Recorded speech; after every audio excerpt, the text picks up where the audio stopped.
To debate or not to debate? In person or not in person? Those questions dominated the U.S. presidential campaign this day. President Trump insisted he won't agree to a virtual encounter online. And Joe Biden balked at delaying their debates. It all came a day after their running mates faced off. Amna Nawaz begins our coverage. With 26 days until Election Day, the Democratic ticket headed to Arizona, where former Vice President Joe Biden took a moment to hail Senator Kamala Harris's debate performance the night before. This is one of the finest persons I've ever dealt with. This is a person who was ready on day one to be President of the United States of America. This is a person that has more integrity in the little finger than most people have in their whole body. And the idea, it's obvious he has great difficulty dealing with strong women. Meanwhile, back in Washington, President Trump threw next week's debate with Biden into turmoil. No, I'm not going to waste my time on a virtual debate. That's not what debating's all about. You sit behind a computer and do a debate. It's ridiculous.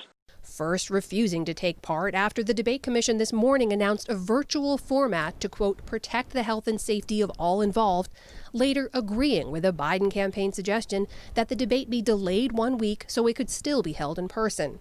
In a statement, Trump campaign manager Bill Stepien said, quote, we agreed that this should happen on October 22nd, and accordingly, the third debate should then be shifted back 1 week to October 29th.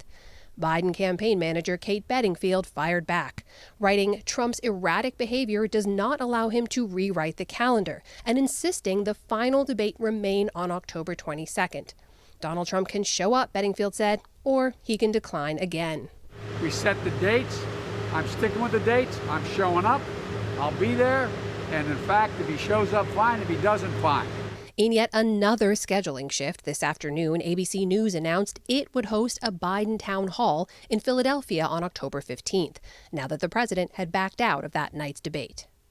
The back and forth on debate planning comes after an intense back and forth between the vice presidential candidates last night. Well, let's get no, but Susan, this is important. Susan, I want to add, but here. Mr. Vice President, I'm speaking. I'm speaking.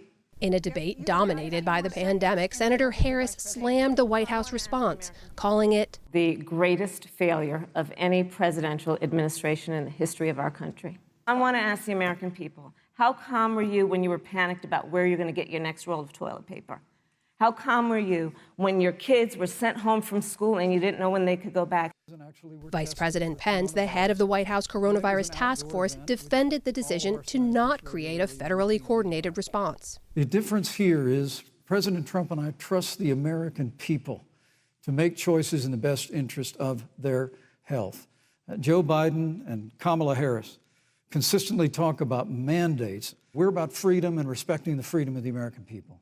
In stark contrast to the first presidential face-off, peppered with interruptions and heckling from the president, Harris and Pence largely stuck to the issues and their campaign messages. But a Green New Deal, your Vice massive new mandates, your Paris Climate Accord, it's going to kill jobs this time, just like it killed jobs. I just need to respond very briefly. Joe Biden believes you measure the health and the strength of America's economy based on the health and the strength of the American worker and the American family.